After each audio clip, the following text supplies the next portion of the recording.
स्वागत है। 2021-22 का बजट यूपी सरकार का पेश हो रहा है। सीधे आपको विधानसभा ले चलते हैं, जहां पर वित्त मंत्री सुरेश खन्ना बजट भाषण पढ़ रहे हैं। के अधीन सड़कों और सेतुओं के निर्माण हेतु 12,441 करोड़ रुपए की बजट व्यवस्था की। सड़कों और सेतुओं के अनुरक्षण हेतु 4,135 करोड़ रुपए की बजट व्यवस्था प्रस्तावित है। ग्रामों एवं बसावटों को पक्के संपर्क मार्गों से जोड़ने हेतु विभिन्न योजनाओं के अंतर्गत 695 करोड़ रुपए की बजट व्यवस्था प्रस्तावित है।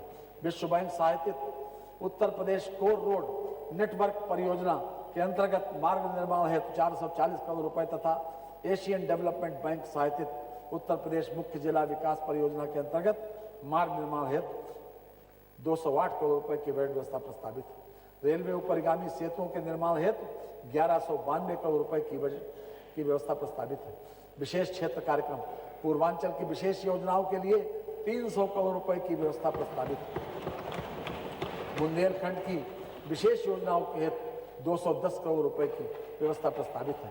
सिंचाई एवं जल संसाधन कृषि उत्पादों में वृद्धि के लिए वर्ष पर्यंत समुचित सिंचाई सुविधा का उपलब्ध रहना आवश्यक है। लंबे समय से अधूरी पड़ी सिंचाई परियोजनाओं को भारत सरकार के सहयोग से पूरा करने के साथ ही राज्य सरकार द्वारा अपने संसाधनों से निरंतर सिंचन क्षमता बढ़ाने का लक्ष्य है। प्रदेश में नहर प्रणालियों, राजकीय नलकूपों, पंप नहरों, लघु डाल नहरों एवं जलाशयों से लगभग 98,88,000 हेक्टेयर क्षेत्र में सिंचाई सुविधा उपलब्ध कराई जा रही है।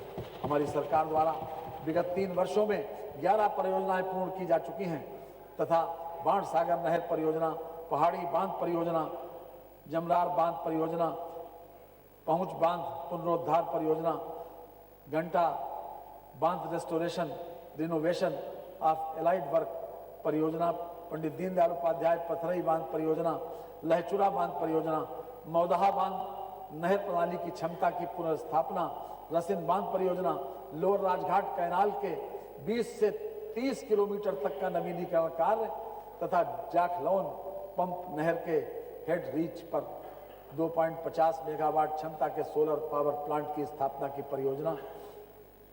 इन परियोजनाओं के पूर्ण होने के उपरांत 2,21,000 हेक्टेयर अतिरिक्त सिंचन क्षमता सृजित हुई, जिससे प्रदेश में 2,33,000 किसान लाभान्वित हुए।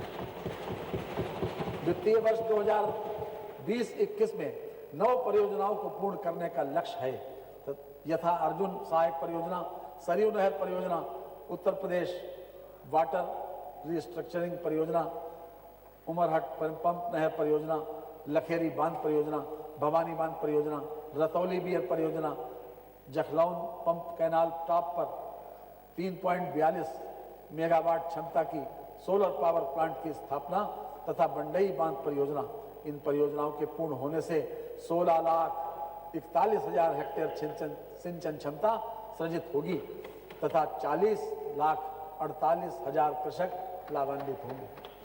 वर्ष 2021-22 में 8 परियोजनाओं को पूर्ण करने का लक्ष्य है।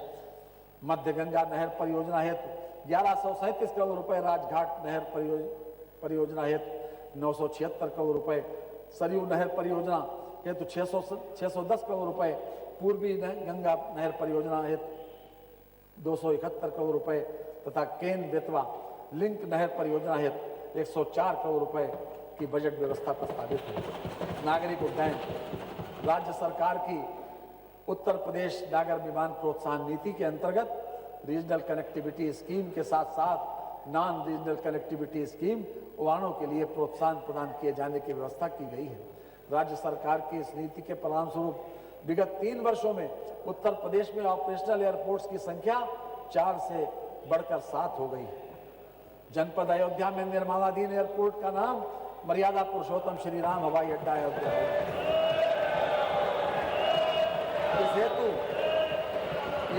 इस हेतु 101 करोड़ रुपए की बजट व्यवस्था प्रस्तावित है। जेवर में निर्माणाधीन एयरपोर्ट में हवाई पट्टियों की संख्या 2 से बढ़कर 6 करने का निर्णय राज्य सरकार द्वारा लिया गया है। ये एशिया का सबसे बड़े एयरपोर्ट के रूप में विकसित होगा। परियोजना हेतु 2,000 करोड़ रुपए की व्यवस्था प्रस्तावित है। कुशीनगर एयरपोर्ट को केंद्र सरकार द्वारा अंतर्राष्ट्रीय एयरपोर्ट घोषित किया गया है। इस प्रकार राज्य में शीघ्र ही 4 अंतर्राष्ट्रीय एयरपोर्ट लखनऊ, वाराणसी, कुशीनगर व गौतम बुद्ध नगर में होंगे। भारत सरकार की रीजनल कनेक्टिविटी स्कीम उड़ान योजना के अंतर्गत प्रदेश के अलीगढ़, आजमगढ़, मुरादाबाद, श्रावस्ती, चित्रकूट तथा सोनभद्र, म्योरपुर स्थित हवाई पट्टी हवाई सेवा हेतु चयनित हुए हैं। अलीगढ़, आजमगढ़, मुरादाबाद व श्रावस्ती एयरपोर्ट का विकास लगभग पूर्ण हो गया है तथा चित्रकूट तथा सोनभद्र एयरपोर्ट मार्च 2021 तक पूर्ण हो जाएंगे।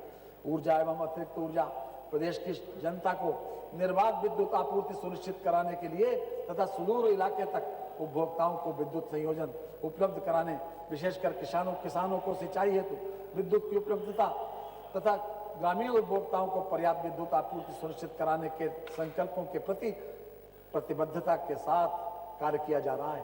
प्रदेश में सौर ऊर्जा के प्रयोग को बढ़ावा दिया जा रहा है। उपभोक्ताओं की सुविधा के लिए विद्युत संयोजन संबंधी सभी सेवाएं प्राप्त करने के लिए वेब आधारित केंद्रीकृत प्रणाली का क्रियान्वयन कराया जा रहा है। इस प्रणाली में उपभोक्ता विभिन्न सेवाएं ऑनलाइन प्राप्त कर सकता है। बिलिंग प्रणाली में सुधार करते हुए प्रोव के माध्यम से बिलिंग कराई जा रही है। इसमें बिलों को डाउनलोड किया जा सकता है। इस व्यवस्था में रीडिंग गलत होने या मनमानी रीडिंग होने की संभावना शून्य हो जाती है। 3 वर्षों में सौभाग्य एवं अन्य योजनाओं में प्रदेश में लगभग 1,24,00,000 नए विद्युत संयोजन निर्गत कर समस्त 75 जनपदों को लक्ष्य के अनुरूप संतृप्त किया गया है। ग्रामीण क्षेत्रों को प्राथमिकता देते हुए 1,21,32,000 मजरों का विद्युतीकरण किया गया है तथा कुल 1,38,01,000 विद्युत कनेक्शन दिए गए हैं। दीनदयाल उपाध्याय ग्राम ज्योति योजना नवीन के अंतर्गत प्रदेश में कृषि एवं गैर कृषि विद्युत आपूर्ति के लिए माह अक्टूबर 2020 तक 2053 के लक्ष्य के सापेक्ष 2049 अर्थात लगभग 100% 11 केवी पोस्टों के पृथकीकरण का कार्य कराया जा चुका है। साथ ही योजना के अंतर्गत 100 सांसद आदर्श ग्रामों के विद्युतीकरण का 100% लक्ष्य भी पूर्ण कर लिया गया है। प्रदेश में विगत 3 वर्षों में विद्युत आपूर्ति में भी रिकॉर्ड वृद्धि हुई है। गत वर्ष की 21,632 मेगावाट की पीक मांग के सापेक्ष चालू वित्तीय वर्ष में 23,867 मेगावाट पीक मांग की आपूर्ति की गई है। रोस्टर के अनुसार वर्तमान में शहरों तथा गांवों में विद्युत आपूर्ति हेतु वर्ष 2020-21 में लगभग 24,000 मेगावाट विद्युत की उपलब्धता है, जो मांग के अनुरूप पर्याप्त है। विद्युत आपूर्ति में अभूतपूर्व सुधार लाते हुए वर्तमान में जिला मुख्यालयों पर 24 घंटे, तहसील मुख्यालयों पर 21 घंटे 30 मिनट व गांव में 18 घंटे विद्युत आपूर्ति का रोस्टर निर्धारित है। विद्युत आपूर्ति की जा रही है। वर्तमान में प्रदेश में सभी विधाओं की कुल विद्युत उत्पादन क्षमता 26,937 मेगावाट है, जो कि 3 वर्ष पूर्व की क्षमता से लगभग 4,000 मेगावाट अधिक है। वर्तमान उत्पादन क्षमता को बढ़ाते हुए मांग के अनुरूप भविष्य में प्रदेशवासियों को समुचित विद्युत उपलब्ध कराने हेतु 8,262 मेगावाट उत्पादन क्षमता वृद्धि की विभिन्न परियोजनाएं पूर्णता की प्रक्रिया में हैं, जिनका वर्ष 2020-21 से 2023-24 के मध्य आरंभ होना प्रस्तावित है। उक्त के अतिरिक्त लगभग 2,812 मेगावाट की पुनर्नवीनीकरणीय परियोजनाओं के माध्यम से अतिरिक्त उत्पादन वृद्धि की भी अनुमानित है। ग्रामीण क्षेत्रों में सामुदायिक मार्ग प्रकाश की सुविधा हेतु सोलर स्ट्रीट लाइट संयंत्रों की स्थापना की योजना क्रियान्वित की जा रही है। अब तक प्रदेश में लगभग 3 लाख सोलर स्ट्रीट लाइट संयंत्रों की स्थापना कराई जा चुकी है। गरीब ग्रामीण परिवारों के घरों पर प्रकाश पंखे एवं मोबाइल चार्जिंग की सुविधा हेतु 1,80,000 सोलर पावर पैक संयंत्रों की स्थापना कराई गई है। प्रदेश के लघु एवं सीमांत कृषकों को सिंचाई हेतु सोलर पंप स्थापित कराए जा रहे हैं। प्रदेश के विभिन्न प्राथमिक विद्यालयों में अब तक 3400 सोलर आरओ वाटर संयंत्रों की स्थापना कराई गई है। सौर ऊर्जा नीति 2013 के अंतर्गत 420 मेगावाट क्षमता की 24 सौर पावर परियोजनाएं संचालित हैं। आवास एक मूलभूत आवश्यकता है। प्रधानमंत्री जी का यह कहना है कि वर्ष 2022 तक सभी को आवास उपलब्ध हो जाएं। हमारी सरकार ने इस दिशा में निरंतर प्रयास करके जरूरतमंद लोगों को आवास उपलब्ध कराने का सिलसिला जारी रखा है। प्रधानमंत्री आवास योजना शहरी के घटक अफोर्डेबल हाउसिंग इन पार्टनरशिप के अंतर्गत वर्ष 2018 से 2021 तक 4 लाख भवनों के निर्माण का लक्ष्य निर्धारित है, जो सूडा द्वारा निर्मित कराए जाने वाले आवासों के अतिरिक्त होगा। अयोध्या स्थित सूर्य कुंड के विकास सहित अयोध्या नगरी के सर्वांगीण विकास की योजना हेतु वित्तीय वर्ष 2021-22 के बजट में 140 करोड़ रुपए की व्यवस्था का प्रस्ताव है। लखनऊ में राष्ट्रीय प्रेरणा स्थल के निर्माण हेतु 50 करोड़ रुपए की व्यवस्था प्रस्तावित है। कानपुर मेट्रो रेल परियोजना की अनुमोदित लागत 11,076 करोड़ रुपए है। वित्तीय वर्ष 2021-22 के बजट में परियोजना हेतु 597 करोड़ रुपए की व्यवस्था प्रस्तावित है। कानपुर मेट्रो रेल परियोजना के प्राथमिक सेक्शन IIT कानपुर से मोती झील पर ट्रायल रन प्रारंभ करने की लक्षित तिथि 31 जुलाई 2021 तथा रेवेन्यू ऑपरेशन प्रारंभ करने की लक्षित तिथि 30 नवंबर 2021। आगरा मेट्रो रेल परियोजना की अनुमोदित लागत 8,380 करोड़ रुपए है। वित्तीय वर्ष 2021-22 के बजट में परियोजना हेतु 478 करोड़ रुपए की व्यवस्था प्रस्तावित है। आगरा मेट्रो रेल परियोजना के प्राथमिक सेक्शन ताज ईस्ट गेट से जामा मस्जिद पर ट्रायल रन प्रारंभ करने की लक्षित तिथि 31 जुलाई 2021 तथा रेवेन्यू ऑपरेशन प्रारंभ करने की लक्षित तिथि 30 नवंबर 2021 है। दिल्ली गाजियाबाद मेरठ RRTS कॉरिडोर का निर्माण कार्य प्रगति पर है। परियोजना हेतु 1326 करोड़ रुपए की व्यवस्था प्रस्तावित है। वाराणसी गोरखपुर व अन्य शहरों में मेट्रो रेल परियोजना हेतु 100 करोड़ रुपए की व्यवस्था प्रस्ताव है। नगर विकास प्रदेश में नगरीकरण में निरंतर वृद्धि हो रही है। नगरीय क्षेत्रों के निरंतर विस्तार तथा नगरीय जनसंख्या में लगातार वृद्धि के दृष्टिगत नगरों में मूलभूत सुविधाएं तथा अवस्थापना विकास के कार्य प्राथमिकता के आधार पर कराए जा रहे हैं। दिनांक 1 अप्रैल 2021 को उत्तर प्रदेश में कुल 652 नगर निकाय थे, जिनकी संख्या अब बढ़कर 734 हो गई है। प्रधानमंत्री आवास योजना शहरी के अंतर्गत कुल 16,03,500 आवासों की स्वीकृति भारत सरकार से प्राप्त हो चुकी है। उक्त के सापेक्ष 9,63,780 आवासों की ग्राउंडिंग का कार्य प्रारंभ हो चुका है, जिसमें से 5,41,660 आवास दिनांक 1 जनवरी 2021 तक पूर्ण हो चुके हैं। योजना हेतु 10,029 करोड़ रुपए की व्यवस्था प्रस्तावित है। अमृत कार्यक्रम के अंतर्गत क्षमता निर्माण, सुधार कार्यान्वयन, जलापूर्ति, सीवरेज और सेप्टेज प्रबंधन, वर्षा जल निकासी, शहरी परिवहन और हरित स्थल और पार्क शामिल हैं। अमृत मिशन की पहली प्राथमिकता जलापूर्ति और सीवरेज सेवाओं का सार्वभौमिक आच्छादन है। योजना हेतु 2200 करोड़ रुपए की व्यवस्था प्रस्तावित है। प्रदेश के 10 शहर लखनऊ, कानपुर, प्रयागराज, वाराणसी, आगरा, सहारनपुर, बरेली, झांसी, मुरादाबाद तथा अलीगढ़ स्मार्ट सिटी योजना अंतर्गत चयनित हुए हैं। योजना हेतु 2000 करोड़ रुपए की व्यवस्था प्रस्तावित है। स्मार्ट सिटी योजना अंतर्गत केंद्र सरकार द्वारा चयनित 10 नगरों निगमों के उपरांत शेष नगर निगमों वाराणसी, मेरठ, गाजियाबाद, अयोध्या, फिरोजाबाद, गोरखपुर, मथुरा, वृंदावन एवं शाहजहांपुर को राज्य स्मार्ट सिटी योजना अंतर्गत स्मार्ट एवं सेफ सिटी के रूप में विकसित किए जाने का निर्णय प्रदेश सरकार द्वारा लिया गया है। उक्त योजना की अवधि 5 वर्ष है। वित्तीय वर्ष 2021-22 के बजट में योजना हेतु 175 करोड़ रुपए की व्यवस्था प्रस्तावित है। आवारा पशुओं के पुनर्वास हेतु संचालित कान्हा गौशाला एवं बेसहारा पशु आश्रय योजना हेतु 80 करोड़ रुपए की व्यवस्था प्रस्तावित है। शहीदों की स्मृति में पार्क, प्रदर्शनी स्थल, सभागार के निर्माण हेतु 15 करोड़ रुपए की व्यवस्था प्रस्तावित है। नियोजन बुंदेलखंड क्षेत्र की विशेष योजनाओं के लिए 10 करोड़ रुपए की व्यवस्था प्रस्तावित है। त्वरित आर्थिक विकास योजना का उद्देश्य प्रदेश में विकास कार्यों को त्वरित गति से कार्यान्वित करना है, जिसमें मुख्य रूप से ग्रामीण क्षेत्र में अवस्थापना सुविधाओं का विकास किया जाना है सम्मिलित है। इस हेतु 2500 करोड़ रुपए की बजट व्यवस्था प्रस्तावित है। मुख्यमंत्री समग्र संपदा विकास योजना हेतु 1000 करोड़ रुपए की व्यवस्था प्रस्तावित है। ग्राम विकास भारत को ग्रामों का देश कहा जाता रहा है।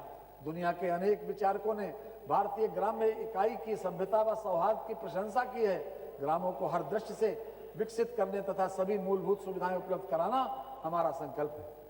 प्रधानमंत्री आवास योजना ग्रामीण के अंतर्गत वित्तीय वर्ष 2021-22 में 6 लाख आवासों के निर्माण का लक्ष्य है। योजना हेतु 7000 करोड़ रुपए की बजट व्यवस्था प्रस्तावित है। मुख्यमंत्री आवास योजना ग्रामीण के अंतर्गत वित्तीय वर्ष 2018-19 में 16,700 लाभार्थियों तथा वित्तीय वर्ष 2019-20 में 34,040 लाभार्थियों, इस प्रकार 50,740 लाभार्थियों को अब तक निःशुल्क आवास से लाभान्वित कराया जा चुका है। वित्तीय वर्ष 2020-21 में 30,250 आवासों का निर्माण किया जाना है। वित्तीय वर्ष 2021-22 के बजट में योजना हेतु 369 करोड़ रुपए की व्यवस्था प्रस्तावित है। राष्ट्रीय ग्रामीण रोजगार गारंटी योजना के अंतर्गत वित्तीय वर्ष 2021-22 में 35 करोड़ मानव दिवस का रोजगार सृजन का लक्ष्य है। इस लक्ष्य को प्राप्त करने के लिए 5548 करोड़ रुपए की बजट व्यवस्था प्रस्तावित है। प्रधानमंत्री ग्राम सड़क योजना 3 के बैच 1 के अंतर्गत 8847 किलोमीटर के कार्य का प्रस्ताव भारत सरकार को स्वीकृति हेतु प्रेषित किया गया है। स्वीकृति की प्रत्याशा में वित्तीय वर्ष 2021-22 के लिए 5,000 करोड़ रुपए की बजट व्यवस्था प्रस्तावित है। पंचायती राज, पंचायतें प्राचीन समाज व्यवस्था का आधार रही हैं, परस्पर संपर्क व विचार विमर्श का केंद्र रही हैं। एक समय पंचायत स्तर पर ही सभी प्रकार के झगड़े सुलझा लिए जाते थे। पंचायतों के विकास के लिए हमारी सरकार ने महत्वपूर्ण कदम उठाए हैं। प्रत्येक न्याय पंचायत में 2 चंद्रशेखर आजाद ग्रामीण विकास सचिवालय की स्थापना के लिए 10 करोड़ रुपए की व्यवस्था प्रस्तावित है। मुख्यमंत्री पंचायत प्रोत्साहन योजना के अंतर्गत उत्कृष्ट ग्राम पंचायतों को प्रोत्साहित किए जाने हेतु 25 करोड़ रुपए की व्यवस्था प्रस्तावित है। प्रदेश की ग्राम पंचायतों में बहुउद्देशीय पंचायत भवनों के निर्माण हेतु 20 करोड़ रुपए की व्यवस्था प्रस्तावित है। राष्ट्रीय ग्राम स्वराज योजना के अंतर्गत पंचायतों की क्षमता संवर्धन, प्रशिक्षण एवं पंचायतों में संरचनात्मक ढांचे के निर्माण हेतु 653 करोड़ रुपए की बजट व्यवस्था प्रस्तावित है। गांव में ई गवर्नेंस के विस्तार हेतु डॉक्टर राम मनोहर लोहिया पंचायत सशक्तिकरण योजना के लिए 4 करोड़ रुपए की बजट व्यवस्था प्रस्तावित है। कृषि, ऋषि और कृषि प्राचीन भारतीय समाज व्यवस्था के 2 अंग रहे। ऋषि मार्गदर्शक थे और कृषि जीविका तथा समृद्धि का आधार थी। कृषि विकास के अभाव में आत्मनिर्भर भारत की दिशा में आगे नहीं बढ़ा जा सकता। प्रदेश में कुल प्रतिवेदित क्षेत्रफल 242 लाख हेक्टेयर है, जिससे 165 लाख हेक्टेयर में खेती की जाती है। कृषि क्षेत्र की लक्षित विकास दर 5.1% प्राप्त करने हेतु वर्ष 2021-22 में खाद्यान्न उत्पादन का लक्ष्य 644 लाख मीट्रिक टन एवं तिलहन उत्पादन का लक्ष्य 13 लाख मीट्रिक टन निर्धारित किया गया है। प्रदेश में वर्ष 2020-21 में खरीफ उत्पादन का लक्ष्य 223 लाख मीट्रिक टन, रबी का लक्ष्य 417 लाख मीट्रिक टन एवं तिलहन का लक्ष्य 12 लाख मीट्रिक टन निर्धारित है। 2020-21 में बीज वितरण के 61 लाख कुंटल के लक्ष्य के सापेक्ष वर्ष 2021-22 में 62,50,000 कुंटल बीजों के वितरण का लक्ष्य प्रस्तावित है। प्रदेश सरकार द्वारा कृषकों को पर्याप्त मात्रा में उर्वरकों की उपलब्धता सुनिश्चित कराई जा रही है एवं प्रदेश में उर्वरकों की कोई कमी नहीं है। गन्ना विकास एवं चीनी उद्योग, गन्ने की खेती और चीनी मिलें प्रदेश की अर्थव्यवस्था और ग्रामीण विकास की प्रमुख धुरी है और ये राज्य देश का सबसे बड़ा गन्ना एवं चीनी उत्पादक राज्य है। चीनी उद्योग उत्तर प्रदेश का कृषि आधारित महत्वपूर्ण उद्योग है तथा प्रदेश के 45 लाख गन्ना आपूर्तिकर्ता किसानों के परिवार की आजीविका का मुख्य आधार है। पेराई सत्र 2019-20 में प्रदेश में 26,79,000 हेक्टेयर में गन्ने की खेती की गई थी तथा इस सत्र में संचालित 119 चीनी मिलों द्वारा 1118 लाख टन गन्ने की पेराई कर 126,37,000 टन चीनी का उत्पादन किया गया। वर्तमान पेराई सत्र 2020-21 में 119 चीनी मिलें संचालित हैं। इस सत्र में प्रदेश का गन्ना क्षेत्रफल 27,40,000 हेक्टेयर है, जिससे चीनी के उत्पादन 125 लाख टन से अधिक होने का अनुमान है। निगम क्षेत्र की पूर्वांचल में स्थित बंद पड़ी चीनी मिलों में पिपराइच एवं मुंडेरवा के स्थान पर 5,000 टीसीडी की नई चीनी मिलें और 27 मेगावाट क्षमता का कोजन संयंत्र स्थापित किया गया। पिपराइच चीनी मिल से 120 किलोलीटर प्रतिदिन क्षमता का आसवनी भी स्थापित की जा रही है, जो दिसंबर 2021 में शुरू होना संभावित है। उक्त आसवनी में सीधे गन्ने के रस से एथेनॉल बनाने की सुविधा होगी। पिपराइच मिल गन्ने के रस से सीधे एथेनॉल बनाने वाली उत्तर भारत की पहली चीनी मिल होगी। किसानों की गन्ना आपूर्ति समस्या के दृष्टिगत चीनी मिल रमाला की पेराई क्षमता 2750 से बढ़ाकर 5000 टीसीडी की गई है तथा इसके साथ 27 मेगावाट कोजन संयंत्र लगाया गया है। निगम क्षेत्र की मोहद्दीनपुर मेरठ चीनी मिल की पेराई क्षमता 2500 टीसीडी से बढ़ाकर 3500 टीसीडी की गई, जिसे 5000 टीसीडी तक बढ़ाया जा सकता है। इससे लगभग 1 लाख किसानों को गन्ना आपूर्ति में सुविधा होगी तथा उनकी आर्थिक स्थिति में सुधार होगा। इसके अतिरिक्त निजी क्षेत्र की 11 चीनी मिलों शामली, ऊन, करीमगंज, बिलारी, हरियाणा, निगोही, अगवानपुर, टिकोला, बीनस, मोतीनगर एवं बिस्वा की कुल 20,600 टीसीडी की पेराई क्षमता का विस्तार किया गया है, जिससे इन मिल क्षेत्रों के गन्ना किसान लाभान्वित होंगे। कृषि शिक्षा एवं अनुसंधान राज्य सरकार द्वारा प्रदेश में कृषि अनुसंधान के सुदृढ़ीकरण हेतु प्रदेश के कृषि विश्वविद्यालयों के अंतर्गत सेंटर ऑफ एक्सीलेंस की स्थापना की जा रही है। इसी क्रम में राज्य सरकार द्वारा कृषि विश्वविद्यालय अयोध्या के अंतर्गत धान पर, कृषि विश्वविद्यालय कानपुर के अंतर्गत गेहूं एवं सब्जी पर, कृषि विश्वविद्यालय मेरठ के अंतर्गत बायो तकनीकी के प्रयोग से बासमती धान के फसल सुधार पर, कृषि विश्वविद्यालय बांदा के अंतर्गत शुष्क खेती पर तथा श्वार्ट्स कृषि विश्वविद्यालय प्रयागराज के अंतर्गत छोटे एवं मध्यम कृषि यंत्रों पर अनुसंधान हेतु सेंटर ऑफ एक्सीलेंस की स्थापना की जा रही है। प्रदेश में कृषि की नवीनतम जानकारी के प्रचार प्रसार हेतु 20 नवीन कृषि विज्ञान केंद्रों की स्थापना किए जाने का निर्णय लिया गया है, जिसमें से 17 कृषि विज्ञान केंद्रों का संचालन प्रारंभ हो गया है। शेष 3 कृषि विज्ञान केंद्रों को भूमि हस्तांतरित संचालन की कार्रवाई प्रक्रियाधीन है। दुग्ध विकास पूरे विश्व में भारत सर्वाधिक दुग्ध उत्पादन करने वाला देश है तथा देश में दुग्ध उत्पादन के क्षेत्र में प्रदेश प्रथम स्थान पर है। वर्तमान में सहकारी क्षेत्र के अंतर्गत 20 दुग्ध संघों के माध्यम से दुग्धशाला विकास कार्यक्रम चलाया जा रहा है। वित्तीय वर्ष 2018-19 में प्रदेश का दुग्ध उत्पादन 30,518 टन रहा है और प्रतिदिन प्रति व्यक्ति दुग्ध उपलब्धता 371 ग्राम रही है। दुग्धशाला विकास कार्यक्रम के अंतर्गत वित्तीय वर्ष 2019-20 में 8,049 कार्यरत सहकारी दुग्ध समितियों के माध्यम से 3,32,000 किलोग्राम प्रतिदिन दूध का उपार्जन कर 1,97,000 लीटर प्रतिदिन नगरीय दुग्ध बिक्री किया गया। वर्ष 2020-21 के 6 माहों में अप्रैल से सितंबर 2020 7,387 कार्यरत सहकारी दुग्ध समितियों के माध्यम से 2,23,000 किलोग्राम प्रतिदिन दूध का उपार्जन कर 1,86,000 लीटर प्रतिदिन नगरीय दुग्ध विक्रय किया गया। पशुपालन पशुधन के सर्वांगीण विकास हेतु किसानों के हित में अनेकों लाभकारी योजनाएं संचालित की जा रही हैं तथा उनमें गति प्रदान करने के लिए नए अभिनव प्रयोगों को लागू किया जा रहा है। वित्तीय वर्ष 2020-21 में त्वरित गति से नस्ल सुधार हेतु पशु प्रजनन नीति 2018 क्रियान्वित की जा रही है। पशु स्वास्थ्य रोग नियंत्रण पशुधन बीमा के साथ साथ नवीन पशु चिकित्सालयों का निर्माण तथा गौ संरक्षण केंद्रों की स्थापना के साथ साथ अस्थायी गो आश्रय स्थल स्थापित किए जा रहे हैं। राष्ट्रीय पशु रोग नियंत्रण कार्यक्रम के अंतर्गत खुरपका, मुंहपका एवं ब्रुसलोसिस रोग नियंत्रण हेतु एक्शन प्लान के अनुसार क्रियान्वयन किया जा रहा है। वर्ष 2030 तक प्रदेश के पशुओं को खुरपका, मुंहपका रोग से मुक्त कराए जाने का प्रथम लक्ष्य है। मत्स्य भारत सरकार द्वारा दिनांक 21 नवंबर 2020 को आयोजित विश्व मात्स्यिकी दिवस 2020 के अवसर पर प्रदेश को बेस्ट इनलैंड स्टेट हेतु प्रथम पुरस्कार दिया गया है।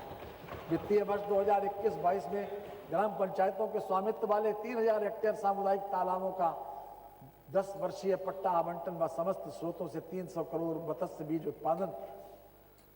मत्स्य बीज वितरण का लक्ष्य प्रस्तावित है। 2 लाख मत्स्य पालकों को निःशुल्क प्रीमियम पर मछुआ दुर्घटना बीमा से आच्छादित किया जाना प्रस्तावित है। वित्तीय वर्ष 2021-22 में प्रारंभ की जा रही नई योजना प्रधानमंत्री मत्स्य संपदा योजना हेतु 243 करोड़ रुपए की व्यवस्था प्रस्तावित है। उद्यान एवं खाद्य प्रसंस्करण प्रदेश में बागवानी एवं खाद्य प्रसंस्करण हेतु क्षेत्र के समन्वित विकास हेतु एकीकृत बागवानी विकास मिशन प्रधानमंत्री कृषि सिंचाई योजना के उपघटक पर ड्राप मोर क्राफ्ट, माइक्रो इरिगेशन, बुंदेलखंड एवं बिंद क्षेत्र में औद्योगिक विकास, गुणवत्ता युक्त पान उत्पादन प्रोत्साहन, उत्तर प्रदेश खाद्य प्रसंस्करण उद्योग नीति 2017, प्रधानमंत्री सूक्ष्म खाद्य उद्योग उन्नयन योजना, centre of excellence for fruit एवं वेजिटेबल तथा खाद्य प्रसंस्करण प्रशिक्षण एवं विधायन आदि महत्वपूर्ण कार्यक्रम संचालित किए जा रहे हैं। प्रधानमंत्री सूक्ष्म खाद्य उद्योग उन्नयन योजना हेतु 400 करोड़ रुपए की व्यवस्था प्रस्तावित है। उत्तर प्रदेश खाद्य प्रसंस्करण उद्योग नीति 2017 के क्रियान्वयन हेतु 40 करोड़ रुपए की बजट व्यवस्था प्रस्तावित है। सहकारिता रासायनिक उर्वरकों के अग्रिम भंडारण हेतु 150 करोड़ रुपए की बजट व्यवस्था प्रस्तावित है। किसानों को नाबार्ड से रियायती दरों पर ऋण उपलब्ध कराए जाने हेतु ब्याज अनुदान योजना के अंतर्गत 400 करोड़ रुपए की बजट व्यवस्था प्रस्तावित है। सहकारी समितियों के समन्वित विकास हेतु संचालित एकीकृत सहकारी विकास योजना के लिए 10 करोड़ रुपए की बजट व्यवस्था प्रस्तावित है। सूक्ष्म लघु एवं मध्यम उद्योग प्रदेश में रोजगार तथा स्वरोजगार के अवसर सृजित किए जाने में सूक्ष्म लघु एवं मध्यम उद्योग का विशेष योगदान है। हमारी सरकार द्वारा इन उद्योगों को बढ़ावा देने के लिए महत्वपूर्ण कार्यक्रम चलाए जा रहे हैं। महिला उद्यमियों की सहभागिता बढ़ाए जाने तथा प्रवासी श्रमिकों के लिए क्रेडिट आधारित क्लस्टर सुविधाएं विकसित किए जाने पर विशेष बल दिया जाएगा। रोजगार के अवसर सृजित करने के उद्देश्य से प्रदेश में एक जनपद एक उत्पाद ODOP योजना संचालित है। योजना हेतु 250 करोड़ रुपए की व्यवस्था प्रस्तावित है। ODOP योजना के अंतर्गत 14 मई 2020, 26 जून 2020, 7 अगस्त 2020 एवं 3 दिसंबर 2020 को 4 ऑनलाइन मेलों का आयोजन किया गया। इन ऑनलाइन मेलों के माध्यम से 10 लाख से अधिक लाभार्थियों को लगभग 30,000 करोड़ के ऋण का वितरण कराया गया। कोविड-19 महामारी के चलते दिनांक 19 अक्टूबर 2020 से 23 अक्टूबर 2020 तक ODOP वर्चुअल मेला फेयर का आयोजन किया गया। इस वर्चुअल फेयर में 35 देशों के क्रेता तथा देश के लगभग 1000 क्रेताओं द्वारा प्रतिभाग किया गया। Uttar Pradesh state spinning company की बंद पड़ी कताई मिलों की परिसंपत्तियों को पुनर्जीवित कर PPP मोड में औद्योगिक पार्क आस्थान क्लस्टर स्थापित कराए जाने का निर्णय लिया गया। इस हेतु 100 करोड़ रुपए की व्यवस्था प्रस्तावित है। प्रदेश के शिक्षित युवा बेरोजगारों को अवसर प्रदान करने के उद्देश्य से मुख्यमंत्री युवा स्वरोजगार योजना संचालित है। वित्तीय वर्ष 2021-22 के बजट में योजना हेतु 100 करोड़ रुपए का बजट व्यवस्था प्रस्तावित है। शहरी एवं ग्रामीण क्षेत्रों के पारंपरिक कारीगरों हेतु विश्वकर्मा श्रम सम्मान योजना के लिए 30 करोड़ रुपए की बजट व्यवस्था प्रस्तावित है। खाद्य एवं ग्राम उद्योग ग्रामीण क्षेत्र के बेरोजगारों को स्वरोजगार के अवसर को उपलब्ध कराने के उद्देश्य से प्रदेश में खाद्य एवं ग्राम उद्योग क्षेत्र में स्वरोजगार की विभिन्न योजनाएं संचालित की गई हैं।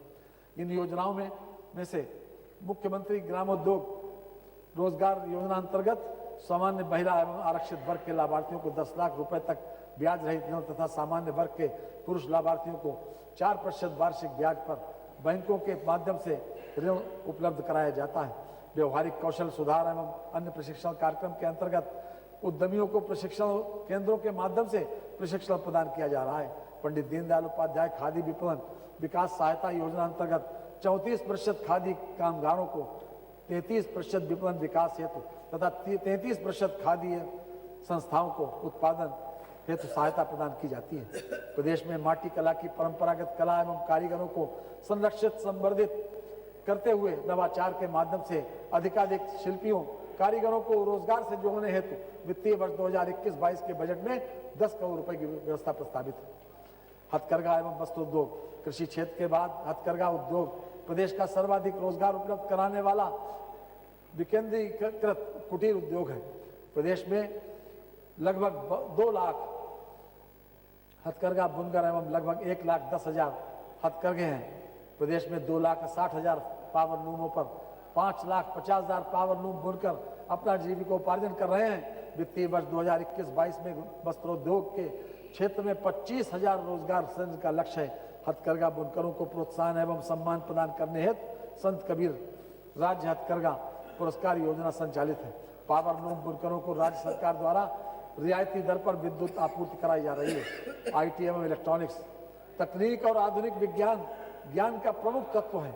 इसके अभाव में हम विकसित दुनिया के साथ नहीं चल सकते, अतः तकनीक का हर स्तर पर उपयोग आवश्यक है।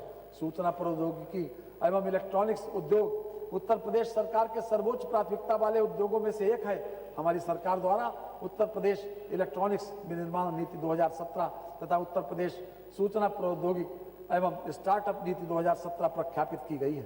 उत्तर प्रदेश इलेक्ट्रॉनिक्स विनिर्माण नीति 2017 में नोएडा, ग्रेटर नोएडा तथा यमुना एक्सप्रेसवे क्षेत्र को इलेक्ट्रॉनिक्स मैन्युफैक्चरिंग जोन घोषित किया गया।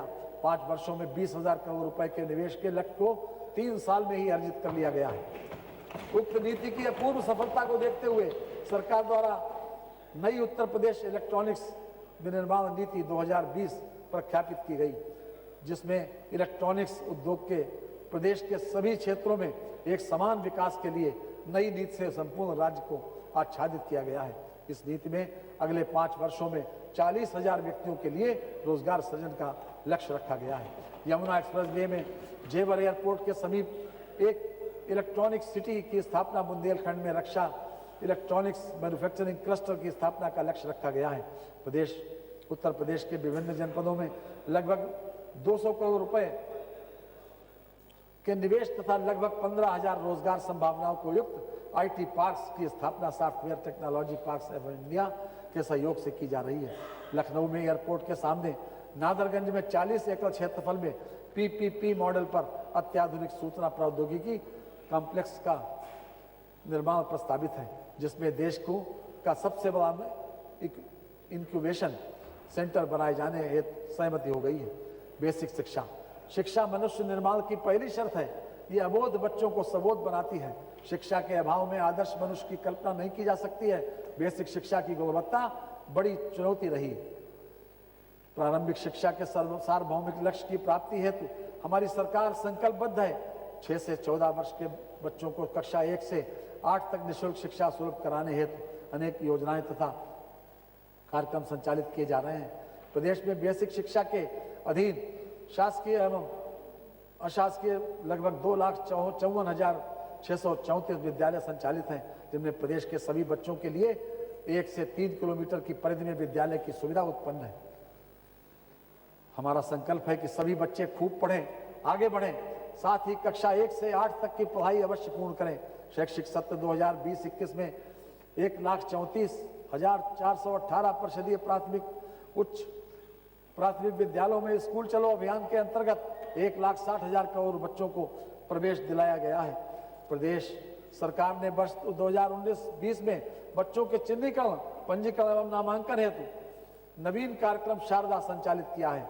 यह कार्यक्रम 2 चरणों में पूर्ण किया जाएगा। जनपद गोरखपुर के बनटंगिया गांव में 5 प्राथमिक एवं 2 उच्च प्राथमिक विद्यालयों एवं महाराजगंज के बनटंगिया गांव में 8 प्राथमिक एवं 4 उच्च प्राथमिक विद्यालयों का निर्माण कराया जा रहा है। कक्षा 1 से 8 तक के सभी बच्चों को प्रतिवर्ष निःशुल्क यूनिफॉर्म उपलब्ध कराए जाने हेतु 40 करोड़ रुपए की व्यवस्था प्रस्तावित है।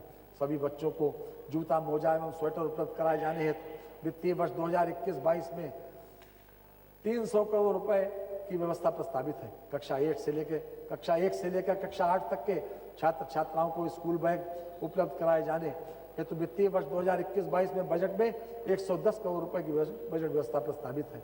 मध्याह्न भोजन कार्यक्रम हेतु 3406 करोड़ रुपए की बजट व्यवस्था प्रस्ताव है।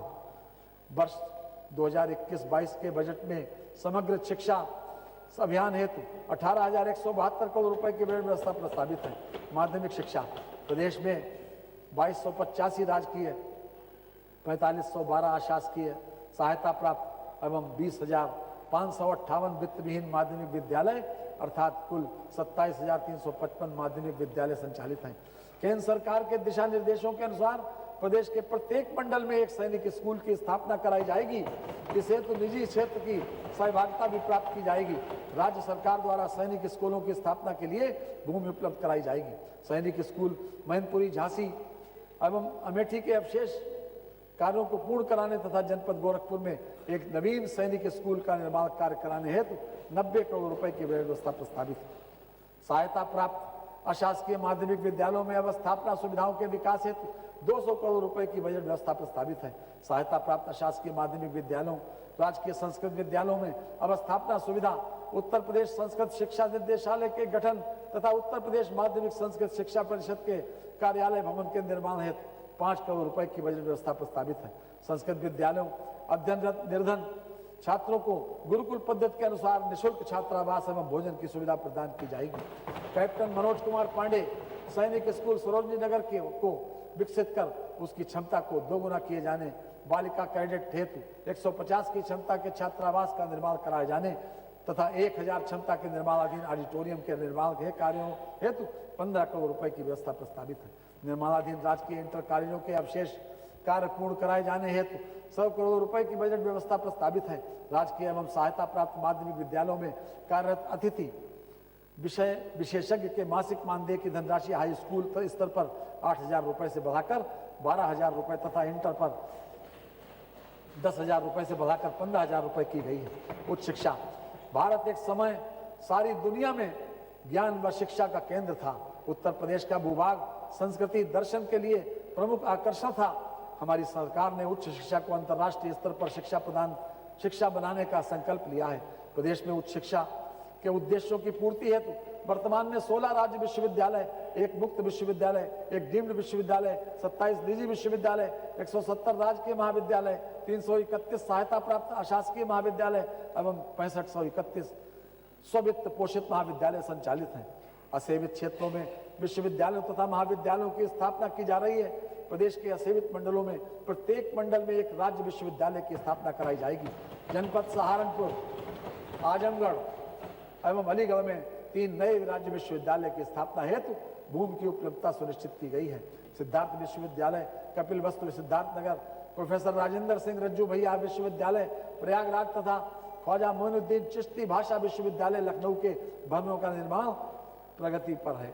नवीन राष्ट्रीय शिक्षा नीति 2020 के अंतर्गत उच्च शिक्षा संस्थानों को बड़े बहुविषयक विश्वविद्यालयों, कॉलेजों और HEI क्लस्टरों, नॉलेज हबों में स्थानांतरित करके उच्च शिक्षा के विखंडन को समाप्त करना है। इस हेतु संसाधनों, सामग्री और मनुष्य की कार्यकुशलता की बढ़ोतरी में मदद करने पर बल दिया गया है। राष्ट्रीय उच्चतर शिक्षा अभियान के अंतर्गत न्यून सकल नामांकन दर वाले 26 जनपदों में मॉडल राजकीय महाविद्यालयों की स्थापना की जा रही है। वित्तीय वर्ष 2021-22 में राजकीय महाविद्यालयों के भवन निर्माण कार्य हेतु 200 करोड़ रुपए की बजट व्यवस्था प्रस्तावित है। व्यावसायिक शिक्षा एवं कौशल विकास। प्रदेश में वर्तमान 305 राजकीय औद्योगिक प्रशिक्षण संस्थान स्थापित हैं, जिनमें से 47 संस्थानों में महिला शाखाएं उपलब्ध हैं, जिनकी प्रशिक्षण क्षमता 1,72,000 से अधिक है। पूरे प्रदेश में 12 स्वतंत्र रूप से राजकीय औद्योगिक प्रशिक्षण संस्थान महिलाओं के लिए ही स्थापित हैं एवं सामान्य राजकीय औद्योगिक प्रशिक्षण संस्थानों में महिलाओं को 20% क्षैतिज आरक्षण प्राप्त है। इसके अतिरिक्त प्रदेश में 2963 से अधिक निजी औद्योगिक प्रशिक्षण संस्थान भी स्थापित हैं, जिनकी प्रशिक्षण क्षमता लगभग 4,58,000 है। प्रदेश में 84 ऐसे राजकीय औद्योगिक प्रशिक्षण संस्थान हैं, जिनमें अनुसूचित जाति जनजाति के अभ्यर्थियों को प्रवेश में 70% का आरक्षण एवं अन्य पिछड़ा वर्ग को 15% का आरक्षण उपलब्ध है। प्रदेश के सभी राजकीय औद्योगिक प्रशिक्षण संस्थानों में अनुसूचित जाति जनजाति के अभ्यर्थियों को निःशुल्क प्रशिक्षण प्रदान किया जाता है। प्रदेश में स्थापित किए गए 16 नए राजकीय औद्योगिक प्रशिक्षण संस्थानों को PPP मॉडल पर प्रशिक्षण हेतु क्रियाशील किया जाएगा। प्रदेश के प्रशिक्षण की गुणवत्ता को बढ़ाने के लिए सुल्तानपुर में निर्माणाधीन राजकीय शिल्पकार अनुदेशक प्रशिक्षण संस्थान को पूर्ण कराकर उसे शीघ्र क्रियाशील कराया जाएगा। संस्कृति एवं धर्मार्थ कार्य। नैमिषारण्य, चित्रकूट, विंध्याचल, शाकुंभरी देवी तथा शुक्र तीर्थ का समग्र विकास कराया जा रहा है। अयोध्या में माननीय प्रधानमंत्री जी द्वारा राम मंदिर शिलान्यास के अवसर पर 25 स्थानों पर सांस्कृतिक कार्यक्रम का आयोजन, राम की पौड़ी पर प्रदर्शनी एवं रंगोली का आयोजन एवं श्री राम मंदिर मॉडल पर डाक टिकट जारी कराया गया है। दिनांक 4 फरवरी 2021 को चोरी चोरा कांड के 100 वर्ष पूर्ण होने के उपलक्ष्य में चोरी चोरा शताब्दी महोत्सव जो पूरे वर्ष चलेगा के लिए 15 करोड़ रुपए की व्यवस्था प्रस्तावित है। श्री राम जन्मभूमि मंदिर अयोध्या धाम तक पहुंच मार्ग के निर्माण हेतु 300 करोड़ रुपए की बजट व्यवस्था प्रस्तावित है। लखनऊ में उत्तर प्रदेश जनजातीय संग्रहालय के निर्माण हेतु 8 करोड़ रुपए तथा शाहजहांपुर में स्वतंत्रता संग्राम संग्रहालय की बीथिकाओं के लिए 4 करोड़ रुपए की व्यवस्था प्रस्ताव है। प्रदेश में ख्याति लब्ध साहित्यकारों एवं कलाकारों जो अन्य किसी पुरस्कार से सम्मानित नहीं हो सके हैं, को उत्तर प्रदेश गौरव सम्मान प्रदान किए जाने का निर्णय राज्य सरकार द्वारा लिया गया है। इस योजना के अंतर्गत प्रत्येक वर्ष अधिकतम 5 व्यक्तियों को सम्मानित किया जाएगा तथा सम्मानित प्रत्येक व्यक्ति को 11 लाख रुपए का सम्मान राशि प्रदान की जाएगी। 60 वर्ष से अधिक आयु के वृद्ध एवं विपन्न कलाकारों को 2000 रुपए प्रति माह की मासिक पेंशन दिए जाने की कल्याणकारी योजना प्रस्तावित है। पर्यटन, उत्तर प्रदेश पर्यटन की दृष्टि से भारत के प्रमुख स्थानों में आ चुका है। सांस्कृतिक पर्यटन का विकास हुआ है और अधिक पर्यटन संभावनाएं बढ़ाना हमारे एजेंडे में। उत्तर प्रदेश में वर्ष 2019 में लगभग 54 करोड़ पर्यटक आए, जिनमें भारतीय पर्यटकों की संख्या 53 करोड़ 60 लाख एवं विदेशी पर्यटकों की संख्या 47 लाख है। इसमें कुंभ मेला 2019 में आए 24 करोड़ पर्यटक विजिटर्स श्रद्धालु भी सम्मिलित हैं। अयोध्या, प्रयागराज, वाराणसी, नैमिषारण्य, विंध्याचल, चित्रकूट, मथुरा, वृंदावन, श्रावस्ती, कुशीनगर इत्यादि अत्यंत महत्वपूर्ण हैं। अयोध्या में इस वर्ष पुनः दीपोत्सव का आयोजन दिनांक 13 नवंबर 2020 को किया गया तथा 6.06 लाख से अधिक दीप जलाकर गिनीज वर्ल्ड रिकॉर्ड बनाया गया। अयोध्या में पर्यटन सुविधाओं के विकास एवं सौंदर्यीकरण हेतु 100 करोड़ रुपए की व्यवस्था प्रस्तावित है। वाराणसी में पर्यटन सुविधाओं के विकास तथा सौंदर्यीकरण हेतु 100 करोड़ रुपए की व्यवस्था प्रस्तावित है। मुख्यमंत्री पर्यटन स्थलों का विकास योजना हेतु 200 करोड़ रुपए की व्यवस्था प्रस्तावित है। चित्रकूट में पर्यटन विकास की विभिन्न योजनाओं हेतु 20 करोड़ रुपए की व्यवस्था प्रस्तावित है। इसके अतिरिक्त विंध्याचल एवं नैमिषारण्य में स्थल विकास हेतु 30 करोड़ रुपए की व्यवस्था प्रस्तावित है। वन एवं पर्यावरण, भारतीय वन सर्वेक्षण की वन स्थिति रिपोर्ट 2019 के अनुसार प्रदेश की कुल भौगोलिक क्षेत्रफल का 9.19% क्षेत्र वनावरण एवं वृक्षारोपण से आच्छादित है। प्रदेश के वनावरण एवं वृक्षारोपण में वर्ष 2017 से 2019 तक 127 वर्ग किलोमीटर की वृद्धि हुई है। वर्ष 2030 तक वनावरण एवं वृक्षारोपण पर 15% किए जाने का लक्ष्य है। इस हेतु विभिन्न वृक्षारोपण योजनाओं में सड़क, रेलवे, नहरों के किनारे की भूमि तथा प्रति भूमि, ऊसर, बीहड़, खादर व अवनत वन भूमि, सामुदायिक भूमि तथा कृषकों की निजी भूमि पर बृहत स्तर पर वृक्षारोपण कराने की कार्य योजना है। वर्ष 2020 में 2021 एवं 2022 के वृक्षारोपण का लक्ष्य क्रमशः 25 करोड़, 30 करोड़ एवं 35 करोड़ निर्धारित किया गया है। पौध उगान हेतु 3 वर्ष की कार्य योजना तैयार की गई है। वर्षा काल 2020-21 में दिनांक 5 जुलाई 2020 को वृक्षारोपण महाअभियान में अन्य विभागों के सक्रिय सहयोग एवं समन्वय, कृषकों तथा स्वयंसेवी एवं जन सहयोग प्राप्त कर एक ही दिन में 25.87 करोड़ पौधों का रोपण किया गया। वृक्षारोपण महाअभियान वर्ष 2020 में प्रदेश में दिनांक 28 जुलाई 2020 को अनेक स्थलों पर अधिकतम प्रजातियों के पौधों का रोपण कर Guinness book of world records में नाम दर्ज कराया गया। प्रभावी सुरक्षा व्यवस्था तथा प्रवर्तन के कारण राज्य में बाघों की संख्या वर्ष 2014 के 117 से बढ़कर 2018 में 173 हो गई है। राज्य प्रतिकारात्मक वन रोपण योजना में हेतु 600 करोड़ रुपए की बजट व्यवस्था प्रस्तावित है। सामाजिक वानिकी कार्यक्रम को प्रोत्साहन प्रदान किए जाने हेतु 400 करोड़ रुपए की बजट व्यवस्था प्रस्तावित है। समाज कल्याण, संपूर्ण समाज की समृद्धि प्राचीन भारतीय चिंतन का लक्ष्य रही है। हमारी सरकार ने समाज के प्रत्येक अंग के विकास का बीड़ा उठाया है। वृद्धावस्था किसान पेंशन योजना अंतर्गत 3100 करोड़ रुपए की व्यवस्था प्रस्तावित है। राष्ट्रीय पारिवारिक लाभ योजना अंतर्गत 500 करोड़ रुपए की व्यवस्था प्रस्तावित है। अनुसूचित जाति, पूर्व दशम एवं दशमोत्तर तथा सामान्य वर्ग की छात्रवृत्ति योजना अंतर्गत 1430 करोड़ रुपए की व्यवस्था प्रस्तावित है। मुख्यमंत्री सामूहिक विवाह योजना हेतु 250 करोड़ रुपए की व्यवस्था प्रस्तावित है। गरीबी रेखा के नीचे जीवन यापन करने वाले अनुसूचित जाति तथा सामान्य वर्ग के व्यक्तियों की पुत्रियों की शादी हेतु आर्थिक सहायता योजना अंतर्गत 150 करोड़ रुपए की व्यवस्था प्रस्तावित है। पिछड़ा वर्ग कल्याण, अंत्योदय की कल्पना हमारे विद्वान मनीषी पंडित दीनदयाल उपाध्याय जी ने की थी। उन्हीं के विचारों से प्रेरित होकर हमारी सरकार ने समाज के अंतिम व्यक्ति के उत्थान को प्राथमिकता दी है। पिछड़े वर्ग के छात्रों को की छात्रवृत्ति योजना हेतु 1375 करोड़ रुपए की व्यवस्था प्रस्तावित है। अन्य पिछड़े वर्ग के निर्धन व्यक्तियों की पुत्रियों की शादी अनुदान योजना के हेतु 150 करोड़ रुपए की व्यवस्था प्रस्तावित है। अल्पसंख्यक कल्याण छात्र छात्राओं को छात्रवृत्ति योजना हेतु 829 करोड़ रुपए की व्यवस्था प्रस्तावित है। अल्पसंख्यक बाहुल्य जनपदों में मूलभूत अवस्थापना सुविधाओं, स्वास्थ्य, शिक्षा, पेयजल आदि सुविधाएं उपलब्ध कराए जाने हेतु संचालित मल्टी सेक्टोरल डिस्ट्रिक्ट प्लान के लिए 588 करोड़ रुपए की व्यवस्था प्रस्तावित है। मदरसा आधुनिकीकरण योजना के लिए 479 करोड़ रुपए की बजट व्यवस्था प्रस्तावित है।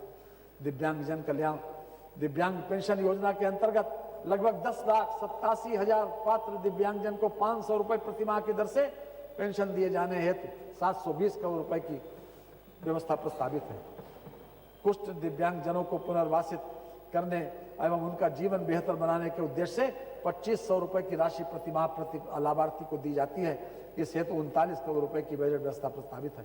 दिव्यांग दंपति के बच्चों के पालन पोषण के लिए पालनहार योजना हेतु 25 करोड़ रुपए की व्यवस्था प्रस्तावित है। समेकित विशेष माध्यमिक विद्यालयों की स्थापना कराए जाने हेतु विद्यालय भवन के अवशेष कार्यों हेतु 30 करोड़ रुपए की व्यवस्था प्रस्तावित है। राजकीय मानसिक मंदित आश्रय गृह सह प्रशिक्षण केंद्रों के भवन निर्माण हेतु 10 करोड़ रुपए की व्यवस्था प्रस्तावित है। व्यापारी कल्याण उत्तर प्रदेश राज्य कर विभाग में पंजीकृत व्यापारियों के लिए संचालित मुख्यमंत्री व्यापारी दुर्घटना बीमा योजना के अंतर्गत प्रति लाभार्थी देय धनराशि हमारी सरकार द्वारा 5 लाख रुपए से बढ़ाकर 10 लाख रुपए की गई है। हमारी सरकार द्वारा अब तक 356 लाभार्थियों को व्यापारी दुर्घटना बीमा का लाभ दिया गया है। न्याय समाज के जन्म व विकास के समय से ही न्याय की प्यास है। न्याय के लिए ही समाज व्यवस्था तथा राज्य व्यवस्था का जन्म हुआ। न्याय हमारे जीवन की पहली आवश्यकता है। जनपद प्रयागराज में राष्ट्रीय विधि विश्वविद्यालय की स्थापना किए जाने का निर्णय लिया गया है। माननीय उच्च न्यायालय इलाहाबाद परिसर में मल्टी लेवल पार्किंग एवं एडवोकेट चैम्बर्स का निर्माण ईपीसी मोड पर कराए जाने का निर्णय लिया गया है। जनपदों में न्यायालयों के भवन निर्माण हेतु 450 करोड़ रुपए की व्यवस्था प्रस्तावित है। माननीय उच्च न्यायालय के न्यायमूर्तिगण के लिए आवासीय भवनों के निर्माण हेतु 100 करोड़ रुपए की व्यवस्था प्रस्तावित है। माननीय उच्च न्यायालय इलाहाबाद की लखनऊ खंडपीठ के लिए नए भवनों के निर्माण कार्य हेतु 150 करोड़ रुपए तथा इलाहाबाद पीठ के भवन निर्माण हेतु 450 करोड़ रुपए की व्यवस्था प्रस्तावित है। उत्तर प्रदेश अधिवक्ता कल्याण निधि से संबंधित कल्याणकारी स्टाम्पों की बिक्री की शुद्ध प्राप्ति की धनराशि अधिवक्ता कल्याण निधि हेतु न्यासी समिति को अंतरण के लिए 20 करोड़ रुपए की व्यवस्था प्रस्तावित है। परिवहन प्रदेश के 38,000 से अधिक असेवित गांवों में से वर्ष 2017-18 एवं 18-19 में 19,500 असेवित गांवों को परिवहन सुविधा से सेवित किया गया। वर्ष 2019-2020 में माह मार्च 2020 तक 6556 गांवों को परिवहन सुविधा से सेवित किया गया।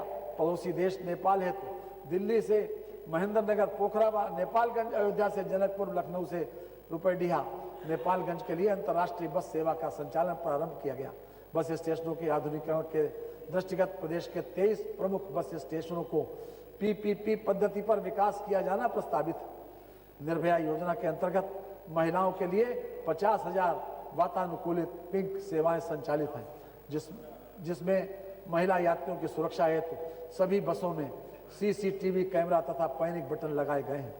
प्रदेश में प्राकृतिक आपदा से बचाव और सुरक्षा हेतु एसडीआरएफ की 3 कंपनियां, पीएससी फ्लड बटालियन की 17 कंपनियां खोज एवं बचाव के कार्य हेतु तैयार हैं। एनडीआरएफ की 4 टीमें वाराणसी, लखनऊ, गोरखपुर व प्रयागराज में उपलब्ध हैं। प्रदेश के 2 जनपदों गोरखपुर एवं बलिया में 200 आपदा मित्र उपलब्ध हैं।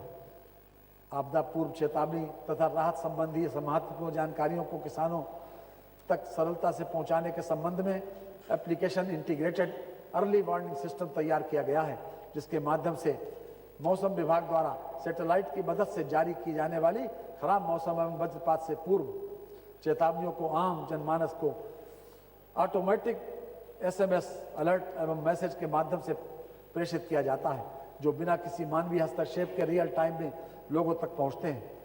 इस अर्ली वार्निंग सिस्टम से किसानों तथा आम जनमानस को आने वाले खराब मौसम से बचाव करने की मदद मिलेगी तथा साथ ही ये प्रदेश जन हानि एवं अन्य नुकसानों को कम करने की मददगार साबित होगा। वर्ष 2020 में प्रथम बार बाढ़ से प्रभावित कृषकों तथा क्षति संबंधी विवरण ऑनलाइन करते हुए एक वेब बेस्ड सर्वेक्षण तथा वितरण मॉड्यूल तैयार कर लागू किया गया, जिसके सीधे कृषकों के बैंक खातों में निवेश अनुदान राशि अंतरित करने की व्यवस्था की गई। वर्ष 2020 में बाढ़ से प्रभावित जनपदों के लगभग 3,48,000 कृषकों को 113 करोड़ 20,66,000 रुपए की राशि कृषि निवेश अनुदान राशि डीबीटी के माध्यम से सीधे कृषकों के बैंक खातों में स्थानांतरित की गई। मान्यवर सुन लीजिए, मुझे ये बताते हुए हर्ष है कि कोरोना काल खंड के उपरांत हमारी सरकार ने यह निर्णय लिया है कि प्रदेश के विकास में विधानमंडल के माननीय सदस्यों के प्रत्यक्ष योगदान हेतु विधानमंडल क्षेत्रों में विकास कार्यों के लिए विधायकों को उनकी संस्तुति पर विधानमंडल क्षेत्र विकास निधि के बराबर धनराशि उपलब्ध कराई जाएगी। इस हेतु 1512 करोड़ रुपए की व्यवस्था प्रस्तावित है। मान्यवर, विभागवार महत्वपूर्ण योजनाएं एवं कार्यक्रमों हेतु आय व्यय में की गई व्यवस्थाओं का विवरण प्रस्तुत करने के पश्चात मैं राजकोषीय सेवाओं का विवरण प्रस्तुत कर रहा हूं। राजकोषीय सेवाएं: राज्य वस्तु एवं सेवा कर तथा मूल्य संवर्धित कर। राज्य वस्तु एवं सेवा कर तथा मूल्य संवर्धित कर से राजस्व संग्रह का लक्ष्य 1,04,385 करोड़ रुपए निर्धारित किया गया है। आबकारी शुल्क से राजस्व संग्रह का लक्ष्य 41,500 करोड़ रुपए निर्धारित किया गया है। स्टाम्प एवं पंजीकरण से राजस्व संग्रह का लक्ष्य 25,500 करोड़ रुपए निर्धारित किया गया है। वाहन कर से राजस्व संग्रह का लक्ष्य 9,350 करोड़ रुपए निर्धारित किया गया है। वित्तीय वर्ष के बजट अनुमान 2021-22 मानव प्रस्तुत बजट का आकार 5,50,270 करोड़ 78 लाख रुपए है। बजट में 27,598 करोड़ 40 लाख रुपए की नई योजनाएं सम्मिलित की गई हैं। कुल प्राप्तियां 5,06,181 करोड़ रुपए 181 करोड़ 84 लाख रुपए अनुमानित हैं। कुल प्राप्तियों में 4,18,340 करोड़ 44 लाख रुपए की राजस्व प्राप्तियां तथा 87,841 करोड़ 40 लाख रुपए की पूंजीगत प्राप्तियां सम्मिलित हैं। राजस्व प्राप्तियों में कर राजस्व का अंश 3,05,740 करोड़ 30 लाख रुपए है। इसमें स्वयं का कर राजस्व 1,86,345 करोड़ रुपए तथा केंद्रीय करों में राज्य का अंश 1,19,395 करोड़ 30 लाख रुपए सम्मिलित है। कुल व्यय 5,50,270 करोड़ 78 लाख रुपए अनुमानित है। कुल व्यय में 3,95,130 करोड़ 35 लाख रुपए राजस्व लेखे का व्यय है तथा 1,55,140 करोड़ 43 लाख रुपए पूंजी लेखे का व्यय है। समेकित निधि की प्राप्तियों से कुल व्यय घटाने के पश्चात 44,088 करोड़ 94 लाख रुपए का घाटा अनुमानित है। मान्यवर, लोक लेखे से 5,500 करोड़ रुपए की शुद्ध प्राप्तियां अनुमानित हैं। समस्त लेन देन का शुद्ध परिणाम 37,988 करोड़ 94 लाख रुपए ऋणात्मक अनुमानित है। प्रारंभिक शेष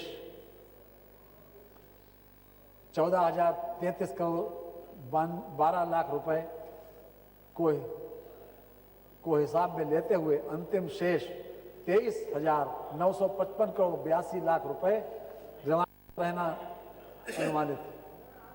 राजस्व बचत 23,210 करोड़ 9 लाख रुपए अनुमानित है। राजकोषीय घाटा 90,729 करोड़ 80 लाख रुपए अनुमानित है, जो वर्ष के लिए अनुमानित सकल राज्य घरेलू उत्पाद का 4.17%।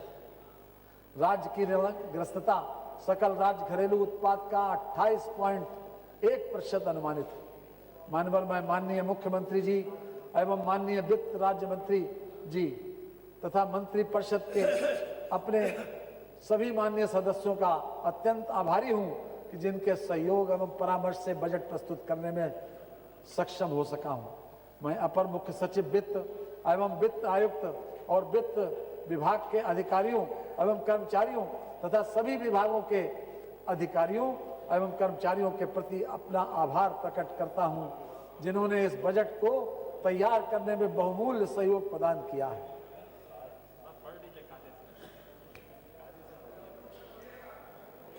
माननीय अध्यक्ष जी,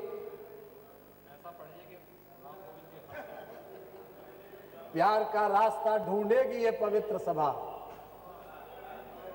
खूब बरसेगी इस जमी पर रहमत की घटा, मोहतरम सद्र हो जिस बज़्म के खुद योगी, चारों तरफ फैलेगी विकास की सुहानी छटा। इन्हीं शब्दों के साथ मानवर मैं वित्तीय वर्ष 2021-22 का बजट इस सदन में उपस्थित सभी सम्मानित जनप्रतिनिधियों के माध्यम से प्रदेश की जनता को समर्पित करता हूं। वंदे मातरम।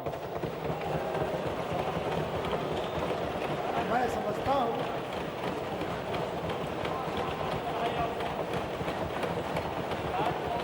अरे हो गया क्या? 1 घंटा 40 मिनट। मैं समझता हूं कि इस और यहाँ पर विधानसभा से आप सीधी तस्वीरें देख रहे हैं, जहाँ पर वित्त मंत्री सुरेश खन्ना के द्वारा वर्ष 2021-22 का बजट पेश किया गया। समग्र विकास को केंद्र में रखकर इस बजट को पेश किया गया है और पिछले बजट की अपेक्षा इस बार 5.50 लाख करोड़ का ये बजट है। यूपी के इतिहास का सबसे बड़ा बजट आज 22 फरवरी को पेश किया गया और साथ ही साथ समग्र विकास को केंद्र बिंदु में रखते हुए प्रदेश के चौतरफा विकास का ध्यान रखा गया है। हर क्षेत्र से जुड़ी परियोजनाओं के बारे में यहाँ पर सोचा गया है और हर क्षेत्र का पूरा ख्याल रखा गया है इस उत्तर प्रदेश सरकार के बजट में। चाहे हम मेडिकल कॉलेज की बात करें, शिक्षा की बात करें या फिर छात्र छात्राओं की शिक्षा की, उन्हें टैबलेट दिया जाएगा सरकार के द्वारा। इसके अलावा किसानों की यदि बात करें तो गन्ना भुगतान को लेकर जो काफ़ी लंबे समय से बातचीत चली आ रही थी, उसको लेकर भी बजट रखा गया है। उन्हें गन्ना भुगतान गन्ना किसानों को किया जाएगा। इसके अलावा कृषि के लिए खाद ज़्यादा से ज़्यादा मात्रा में किसानों को दी जा सके और उसके अलावा नई योजनाओं का भी जिक्र यहाँ पर किया गया है। 9 नए मेडिकल कॉलेज राज्य को मिले हैं। इसके अलावा अयोध्या और मथुरा स्मार्ट सिटी बनेंगे। उन्हें स्मार्ट सिटी बनाने का लक्ष्य रखा गया है। गांवों के विकास का भी पूरा लक्ष्य रखा गया है।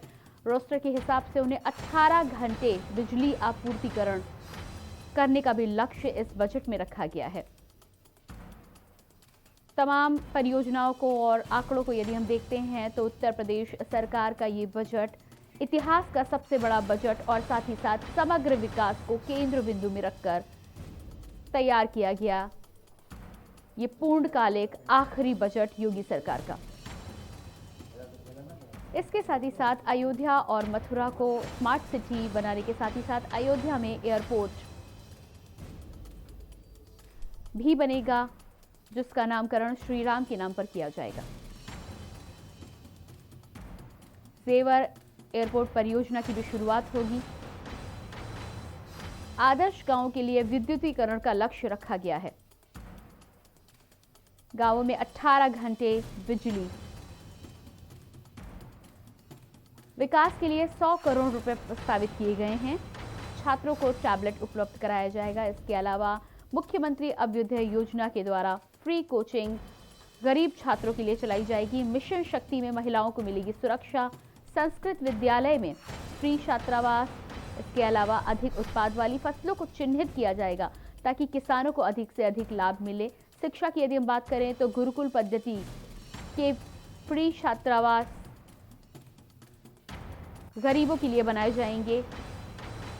उत्तर प्रदेश सरकार का ये बजट पूरी तरह से फोकस किया गया है आत्मनिर्भर उत्तर प्रदेश की ओर। प्रधानमंत्री नरेंद्र मोदी की आत्मनिर्भर योजना के तहत उत्तर प्रदेश को भी आत्मनिर्भर राज्य बनाने की ओर इस बजट को प्रस्तुत किया गया है और लक्ष्य भी यही है। किसानों के खाते में सीधे रुपए भेजे गए। 6800 करोड़ से ज्यादा रुपए किसानों के खाते में डीबीटी के माध्यम से ट्रांसफर कराए गए। 100 करोड़ रुपए निराश्रित पशुओं के लिए भी रखा गया है।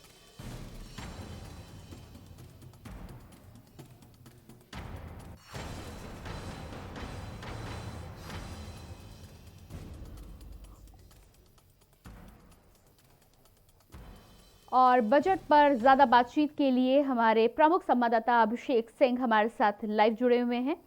जी अभिषेक, यूपी सरकार का बजट पेश हो गया है। समग्र विकास को केंद्र बिंदु में रखकर ये बजट पेश किया गया है और तमाम वर्गों का यहाँ पर पूरा ध्यान रखने की कोशिश की गई है। जी हाँ, बिल्कुल। उत्तर प्रदेश विधानसभा में बजट पेश किया गया है और 5 लाख करोड़ से ज्यादा का ये बजट है। सभी बिंदुओं को सामने रखा गया है और साफ था कि बजट बड़ा होने वाला था, लेकिन ये भी साफ था कि कोविड काल के बाद जिस तरह से वैक्सीनेशन प्रोग्राम चलाया जाना था, रोजगार को लेकर जो कदम उठाए जाने थे, साथ ही छोटे मझोले जो उद्योग है वो बंद हो गए थे, उनको खास तौर पर बजट में अलग से प्रावधानित किया गया है, उनके लिए अलग से बजट एलोकेट किया गया है। जी, इसके अलावा किसानों की यदि हम बात करें तो किसानों के लिए गन्ना वितरण की भी यहाँ पर परियोजना रखी गई है, उन्हें वितरण किया जाएगा और साथ ही साथ उनके विकास के लिए ज्यादा मात्रा में उन्हें फर्टिलाइजर खाद मिल सके, इसका भी ध्यान रखा गया है।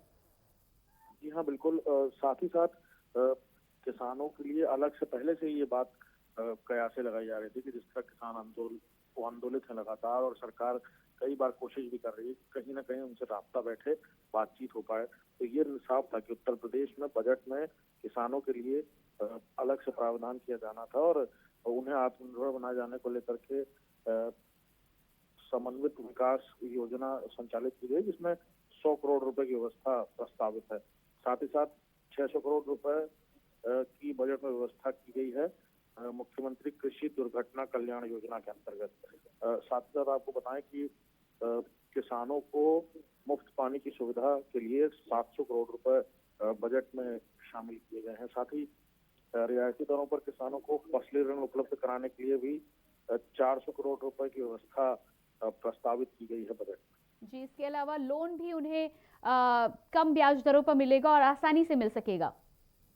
बिल्कुल। प्रधानमंत्री किसान ऊर्जा सुरक्षा और उत्थान महाअभियान के अंतर्गत भी 15,000 सोलर पैनल्स की व्यवस्था की जानी है और जो पूरी तरह से लक्ष्य निर्धारित किया गया था उसे पूरा भी किया जाएगा। 2021 से 22 की बात की जाए तो इसको भी बजट में शामिल किया गया है। जी, इसके अलावा अभिषेक, यदि इंफ्रास्ट्रक्चर की बात की जाए तो 9 नए एयरपोर्ट मिलने वाले हैं राज्य को और इसके साथ ही साथ अयोध्या और मथुरा को स्मार्ट सिटी बनाने का लक्ष्य भी रखा गया है। पहले भी मुख्यमंत्री इस बात को चर्चा करते हुए नजर आए हैं कि अयोध्या और मथुरा को किस तरह से स्मार्ट सिटी या पर्यटन को लेकर के वहां पर ज्यादा से ज्यादा बढ़ावा दिया जाए और एक कॉरिडोर का निर्माण हो जिससे ज्यादा से ज्यादा लोग उत्तर प्रदेश की तरफ आकर्षित हो पाए। तो निश्चित तौर पर उसे अलग से तरजीह दी गई है और साथ ही साथ एयरपोर्ट जितने भी हैं 9 के 9 एयरपोर्ट, उनको किस तरह से वहां पर कार्य जल्दी उनमें हवाई पट्टियां बढ़ाई जाएं। उत्तर प्रदेश में खासतौर पर उत्तर प्रदेश की राजधानी लखनऊ की बात की जाए तो यहाँ भी हवाई पट्टी बढ़ाने की बात की। जी अभिषेक, यदि हम कोरोना टीकाकरण की बात करें तो उसके लिए अलग से 50 करोड़ का प्रावधान यहाँ पर किया गया है। तो इसके माध्यम से हम क्या माने कि गरीब लोगों को, जो लोग कोरोना टीकाकरण के लिए खुद आगे नहीं आ सकते हैं, क्या उनके लिए निःशुल्क टीकाकरण की व्यवस्था की जाएगी? तौर पर ये बात पहले से ही अनुमान लगाई जा रही थी कि खास तौर पर कोविड काल में जहां पूरा देश इस महामारी से जूझता रहा, वहीं उत्तर प्रदेश भी खासा चपेट में आया और यही वजह थी कि जब वैक्सीन का पूरी तरह से इस्तेमाल होना शुरू हुआ और फ्रंटलाइन वर्कर्स, चाहे वो पुलिसकर्मी हो, स्वास्थ्यकर्मी हो, उन पर वैक्सीन का इस्तेमाल किया जा रहा है। रिजल्ट भी खासे अच्छे निकल कर आ रहे हैं सामने। तो निश्चित तौर पर अब वो उस वैक्सीन को हर एक आमो खास तक पहुंचाने के लिए सरकार अपनी तरफ से व्यवस्था करेगी और जिसको बजट में भी अलग से जगह दी गई। जी, इसके अलावा यदि हम स्वास्थ्य की बात करें तो स्वास्थ्य के लिए भी अच्छा खासा बजट रखा गया है। आयुष्मान योजना के साथ ही साथ स्वास्थ्य की अन्य सुविधाओं का भी पूरा ध्यान रखा गया है बजट में। प्राथमिकताओं में से एक थी और आपको बताना कि कुछ ही देर में मुख्यमंत्री जी अभिषेक आपसे बात करेंगे। इससे पहले आइए आपको सीधे लिए चलते हैं योगी की प्रेस कॉन्फ्रेंस में।